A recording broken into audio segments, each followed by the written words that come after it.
Hello student, welcome to I science. तो देखिए, आज मैं आपके सामने जैसे कि थंबनेल में है सरफेस टेंशन टॉपिक का क्वेश्चन लाया हूँ। लेकिन सबसे इंटरेस्टिंग बात यह है कि ये जो क्वेश्चन है ये आपके 2024 का क्वेश्चन है जो सरफेस टेंशन से रिलेटेड है। मेरा क्वेश्चन स्टार्ट करने से पहले मैं आपको बता दूं, जो हर बार बताता हूँ, मेरे चैनल में जो मैं PYQ सॉल्व करता हूँ, पहले तो मैं जैसे कहा कि पहले PYQs करूंगा, एक बार हो जाएगा तो फिर मैं अलग क्वेश्चंस भी लूंगा, ऐसा नहीं है। लेकिन जो मैं PYQ सॉल्व करता हूँ तो मैं नॉर्मली सम है, फॉर्मूला दिया, सब्स्टिट्यूट किया, सॉल्व किया, मैं उसमें विश्वास नहीं करता। उसका एक सिंपल कारण है, मैं अभी आपको फॉर्मूला दूंगा, सब्स्टिट्यूट करूंगा, सॉल्व करूंगा, आपको समझ में आ जाएगा, बड़े खुश हो जाएंगे, लेकिन इसका आपको फायदा नहीं होगा लॉन्ग टर्म में। क्यों? क्योंकि आपको इसका कंसेप्ट नहीं बताया गया। हो सकता है आपने पढ़ा होगा लेकिन आप भूल गए होंगे, हो सकता है आपने नहीं पढ़ा होगा, तो आपको कैसे आएगा? और अगर आपको मैं कंसेप्ट सिखा दूं इसके पीछे का, तो सिर्फ यही सम नहीं, इससे रिलेटेड कुछ भी और भी सम होगा तो भी आप कर लेंगे। आप मेरी बात समझिए। मैं एक सम करता हूं एज अ, सामने जो वीडियो में दिख रहा है कि सर तो एक ही सम करा रहे, लेकिन वो एक सम 100 सम के बराबर है। आप उस टॉपिक से रिलेटेड फिर कोई भी सम होगा आप कर लेंगे, क्योंकि मैं आपको उसके पीछे का थियरी कंसेप्ट समझाऊंगा। यही मेरे वीडियो की खासियत है। तो चलिए देख लेते हैं आज आपके नीट का प्रॉब्लम 2024 का। A thin flat circular disc of radius 4.5 centimeter is placed gently over the surface of water. Thin flat circular disc। तो अगर इसको मेरे को डायग्राम में समझाना हो तो देखिए कैसे समझाऊंगा कि ये वाटर है, सपोज इसमें यहां पे वाटर है। अभी ये जो वाटर है इसके ऊपर हम लोग एक थिन फ्लैट सर्कुलर डिस्क रखते हैं। तो मैं आपको एक डिस्क ड्रॉ करके यहां बता देता हूं। डिस्क रखा है। अब इस डिस्क को क्या बोला है, सरफेस टेंशन दिया है, find the excess force required to take it away from the surface. अब सपोज यहाँ पे कोई हैंडल जैसा कुछ है और यहां से मुझे इसको बाहर निकालना है लिक्विड में से। तो क्वेश्चन पूछा है what is the excess force. अब यहाँ कुछ वर्ड्स हैं जिस पे आपको ध्यान देना है। हो सकता है कि आप उसका फॉर्मूला से इतना ज्यादा रिलेटेड ना हो, लेकिन हर वर्ड का बड़ा इंपॉर्टेंस होता है। तो जैसे कि मैंने कहा कि ये सरफेस टेंशन से, तो let me first explain surface tension. आता होगा, मैं नहीं बोलता आपको नहीं आता होगा, लेकिन जानने में क्या है, रिवीजन होने में भी क्या है, अच्छी बात है। तो देखिए सरफेस टेंशन कंसेप्ट क्या है। अगर आपके पास ये लिक्विड सरफेस है, ये लिक्विड है सपोज एक वेसल, ठीक। अब ये लिक्विड जो है मॉलिक्यूल्स का बना है और हमने सुना है cohesive force. Word is cohesive force. Cohesive force भाई क्या होता है कोहेसिव फोर्स? जो सेम एलिमेंट के एटम्स मॉलिक्यूल्स होते हैं उनके बीच में जो अट्रैक्टिव फोर्स होता है वो है कोहेसिव फोर्स। तो जो वाटर मॉलिक्यूल्स है इन पे आपस में एक अट्रैक्टिव फोर्स होता है, तो वो है कोहेसिव फोर्स। अब इनमें जो अट्रैक्टिव फोर्स होता है वो अलग अलग होता है, देखा गया। क्या अलग अलग? कोई मॉलिक्यूल अगर आप पानी के अंदर लेंगे ना, एकदम अंदर, लिक्विड या पानी व्हाटएवर, तो इस पे जो फोर्सेस एक्ट होगा वो चारों तरफ एक्ट होगा, ऑल डायरेक्शंस। अब इसका क्या फायदा होगा? इसका ये फायदा हो गया कि उसका जो नेट फोर्स है सब डायरेक्शन पे उस पे अट्रैक्टिव फोर्स एक्ट हो रहा है, तो कैंसिल हो जाएगा ऑपोजिट होने की वजह से। तो इस पे नेट फोर्स जीरो है, ये फ्री है एकदम। सब लोग खींच रहे हैं लेकिन सबका फोर्स कैंसिल हो रहा है। तो इन शॉर्ट उस पे कोई फोर्स ही एक्ट नहीं हो रहा है, नेट फोर्स जीरो है। अब आ जाइए सरफेस पे। अगर आप कोई मॉलिक्यूल सरफेस पे लेते हैं, सपोज आपने एक मॉलिक्यूल लिया सरफेस पे, अब क्या हो रहा है इस मॉलिक्यूल पे? इस मॉलिक्यूल पे कोहेसिव फोर्सेस नीचे की तरफ एक्ट कर रहे हैं, कोहेसिव फोर्सेस साइड में एक्ट कर रहे हैं, लेकिन ऊपर की तरफ कोई भी फोर्स एक्ट नहीं कर रहा है कोहेसिव ऊपर, उसके ऊपर, क्योंकि सरफेस है ना, उसके ऊपर वाटर तो नहीं है। तो उसका कोहेसिव फोर्स नहीं है। अभी कोई पूछेगा कि सर ऊपर एयर मॉलिक्यूल्स है तो एडहेसिव फोर्स, एडहेसिव क्या होता है? Force, attractive force between elements of different elements के बीच, मॉलिक्यूल्स ऑफ डिफरेंट एलिमेंट्स।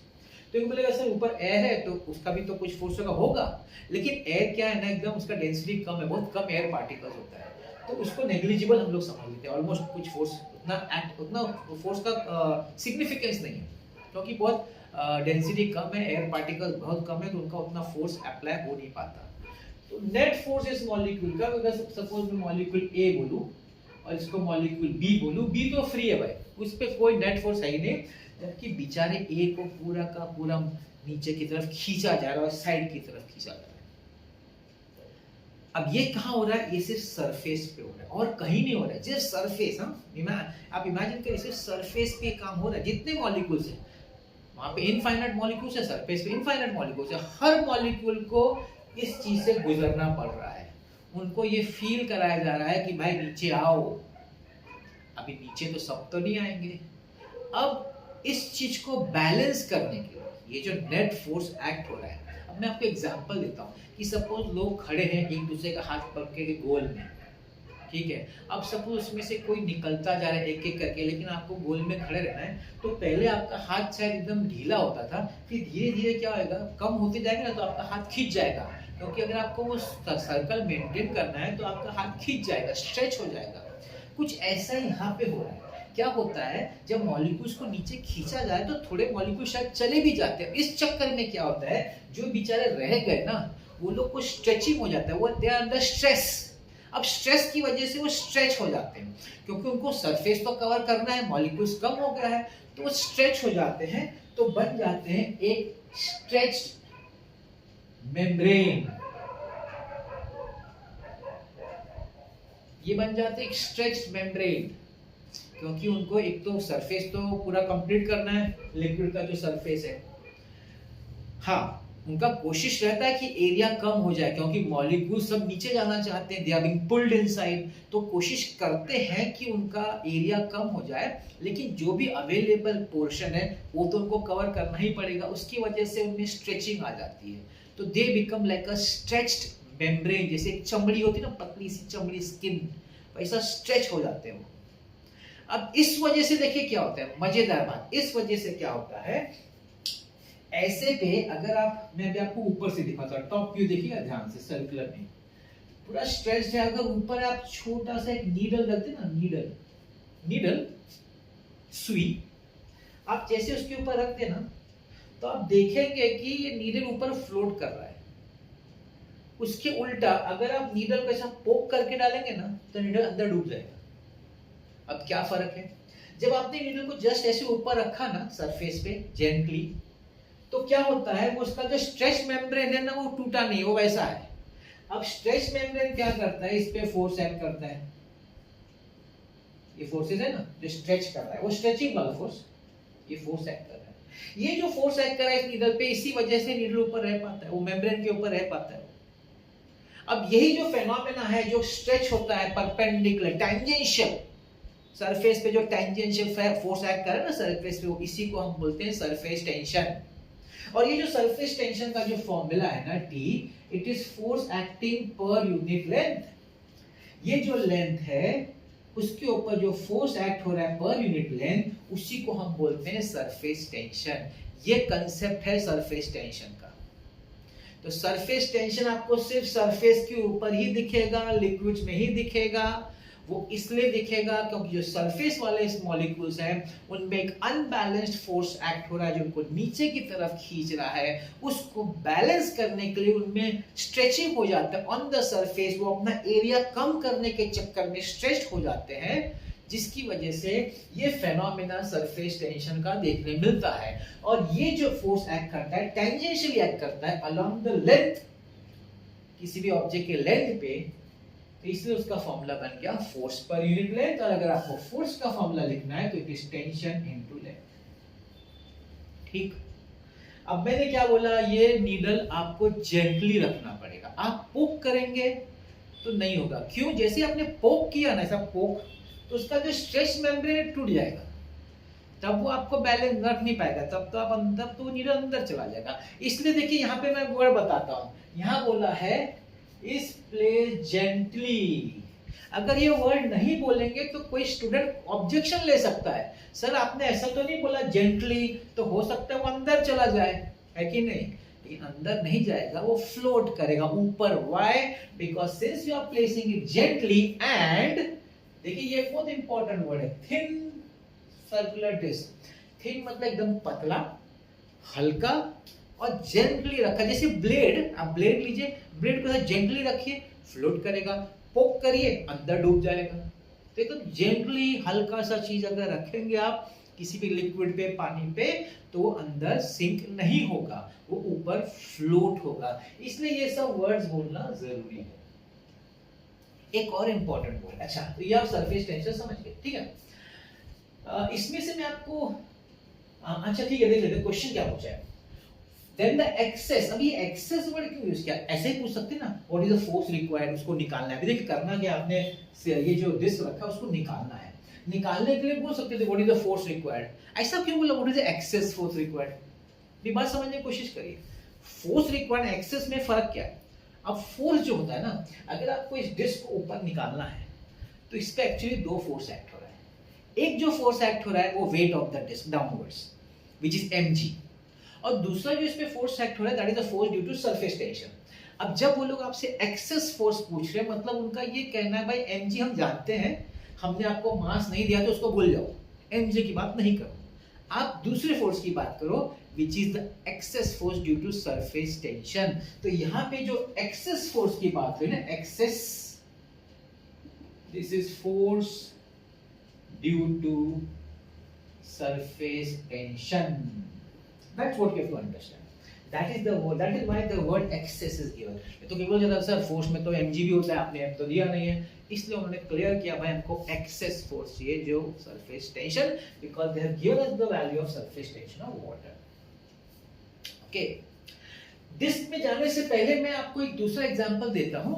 आप एक रिंग लीजिए, रिंग समझते हैं? रिंग पानी से अच्छा अगर आप बबल देखिए ना, सोप सोल्यूशन का देखिए, वाटर तो ठीक है हम लोग आते हैं, सोप सोल्यूशन में एक रिंग डाली हुई जो फुलाते ना लोग, फूकते तो उसमें से बबल निकल के हवा में जाता है। अब वो रिंग लेके सोप सोल्यूशन में डाल के निकालिए, वो रिंग में पूरा सोप सोल्यूशन क्यों आता है? आप जानते हैं क्यों आता है? वो इसलिए आता है क्योंकि क्या होता है, वो जो जैसे आप रिंग डालते हैं ना सोप सोल्यूशन में, अब मैं रिंग की बात कर रहा हूं, ध्यान रखिएगा, रिंग मतलब ये जगह खाली है। अब क्या होता है जब ये सोप सोल्यूशन इसके ऊपर आ जाता है ना इसमें, अब वो सोप सोल्यूशन हर जगह से खींचता है इसको अंदर की तरफ, पूरे बाउंड्री के, रिंग के पूरे बाउंड्री को सरफेस टेंशन वाला फोर्स है ना, क्यों खींच रहा है भाई? क्योंकि वो स्ट्रेच्ड है, वो चाहता है अपना एरिया कम करने, तो खींच के वो एरिया कम करने की कोशिश कर रहा है, तो पूरा का पूरा खींचने के चक्कर में वो चिपक जाता है उधर। आप जब ब्लो करते तो क्या करते हैं, आप उसका जो स्ट्रेच मेम्ब्रेन है वो फोड़ने की कोशिश करते हैं, जैसे स्ट्रेच मेम्ब्रेन फूट जाता है वो उसमें से अलग हो जाता है। ठीक, इसमें जब आप फोर्स निकालते हैं ना इसमें रिंग में, तो आप कैसे निकालते हैं पता है? इसका जो सरफेस टेंशन का फोर्स है, आप लिखते हैं T into twice the length, याद रखिए बहुत इंपॉर्टेंट है, ट्वाइस। जबकि मैं यहां जब बात करूंगा ना, यहां मैं लिखूंगा एक्सेस फोर्स जो बिकॉज ऑफ सरफेस टेंशन है that is T into only length. देखिए ध्यान से समझिएगा, दोनों में फर्क। रिंग में मैंने टू लेंथ क्यों लिखा? रिंग में मैंने टू लेंथ इसलिए लिखा क्योंकि रिंग जब होता है उसका जो सोप सॉल्यूशन बनता है रिंग में, वो ऊपर भी होता है, उसके नीचे दो लेयर बनते हैं एक्चुअली।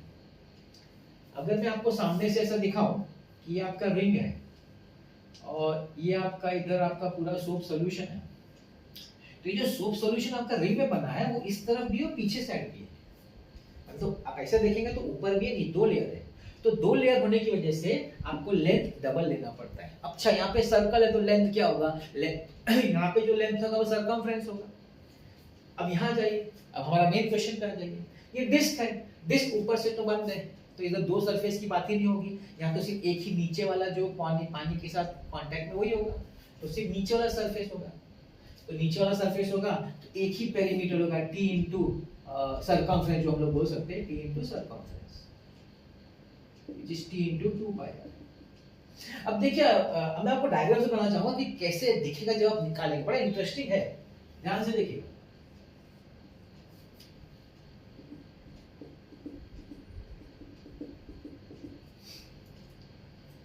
अब आप है ना डिस्क को ऐसे निकाल रहे, जस्ट थोड़ी देर के लिए देखने को मिलता है, बहुत टाइम नहीं, एकदम माइन्यूटली कोई देखेगा।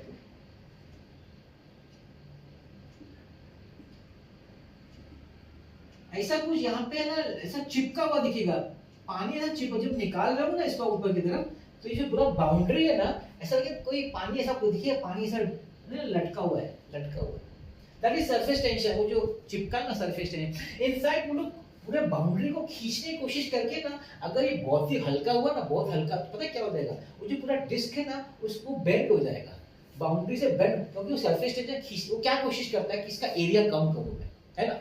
एरिया कम करने के चक्कर में बहुत बार तो ये बेंड हो जाता है, बाउंड्री से उसका बेंडिंग हो जाता है, क्योंकि सरफेस टेंशन तो लेंथ पे एक्ट करता है, तो उसके पेरी में इसका सर्कमफ्रेंस पे एक्ट करेगा, तो ज्यादा अगर वो बहुत चीज हल्की हो गई ना चीज, तो बेंड हो जाती है। शायद यहाँ ना हो, लेकिन ऐसा कुछ आपको देखने को मिले जब आप इसको निकाल रहे हो। मैं सबको डायग्राम समझाने की कोशिश कर रहा हूँ कि कैसा होगा, इमेजिन आप करेंगे तो कैसा दिखेगा वो चीज। ठीक है, वैसे तो फॉर्मूला से इतना ही है, तो आप सब्स्टिट्यूट करेंगे तो सरफेस टेंशन आपको दिया है 0.07 into 2 into 22/7 into pi, sorry पाई तो मैंने डाल दिया है, और रेडियस कितना है, रेडियस है 4.5 into 10⁻⁻² सेंटीमीटर। ओके, तो ये आपका कैंसिल हो जाएगा 0.01 और 4.5 into 2 आपका 9 हो जाएगा, 9 into 22 into अभी 9 -2 -4 हो जाएगा, यह हो जाएगा 198 into 10⁻⁻4 न्यूटन। अब कौन सा आपको दिख रहा है, 198 आपको तीन जगह दिख रहा है, अब आप बोले कौन सा वाला, अब ये तो नहीं हो सकता क्योंकि 10⁻⁻4 है। अब 1.9 है कि 19.8, अगर मैं 19.8 लिखूं, एक डेसिमल कम किया तो इसका पावर बढ़ाना पड़ेगा, -3 है कि नहीं न्यूटन, तो -3 हटा देंगे तो क्या लिखेंगे, 19.8 मिली न्यूटन। हो गया ना आपका ऑप्शंस। अभी नॉर्मल लेक्चर में क्या होगा, आपको बोले ये है ये है ये हो गया, आधी मिनट में हो गया, लेकिन जब आप ये सब चीज समझेंगे ना, ये चीज ये क्या हो रहा है, ये इमेजिनेशन जब आप करेंगे, तब मेरा विश्वास करिए ये सब अब आप नहीं भूलेंगे, और इससे रिलेटेड कुछ भी सब होगा ना तो आप कर लेंगे। बस यही है मेरा इंटेंशन, मेरा एम, मेरा मिशन, जो कि मैं हर बार लिखता हूँ कि मैं चाहता हूँ कि जो मुझसे एक बार सीख ले उसको फिजिक्स से प्यार। तो राय दीजिएगा आपको आज का वीडियो मेरा कैसा लगा, और भी वैसे ऐसे वीडियोस मैं आपके लाता रहूंगा, और लाइक शेयर और सब्सक्राइब भी जरूर करिएगा, and thank you so much for watching.